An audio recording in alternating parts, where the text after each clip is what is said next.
தர்மபுரி மாவட்டம் பாப்பாரப்பட்டியில் தேசிய கைத்தறி தினத்தை முன்னிட்டு கைத்தறி நெசவு தொழிலாளர்களுக்கு நலத்திட்ட உதவிகள் வழங்குதல் மற்றும் சிறப்பு மருத்துவ முகாம் அறிஞர் அண்ணா கைத்தறி நெசவாளர் தொழிலியல் கூட்டுறவு சங்க வளாகத்தில் நடைபெற்றது. கைத்தறி உதவி இயக்குனர் சூர்யா தலைமை தாங்கினார். பேரூராட்சி மன்ற தலைவர் பிருந்தா, திமுக ஒன்றிய செயலாளர் வீரமணி ஆகியோர் குத்துவிளக்கு ஏற்றி சிறப்பு மருத்துவ முகாமை துவக்கி வைத்தனர். கைத்தறி நெசவு தொழிலை மேம்படுத்திட, நெசவாளர்களின் வருவாய் அதிகரித்திட, வாழ்வாதாரம் மேம்படுத்திடும் வகையில் கைத்தறி தினம் கொண்டாடப்படுகிறது.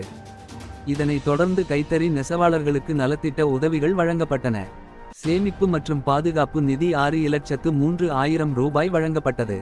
வயது முதிர்ந்த கைத்தறி நெசவாளர்களுக்கு முதியோர் ஓய்வூதிய ஆணை உள்ளிட்ட நலத்திட்ட உதவிகள் வழங்கப்பட்டன.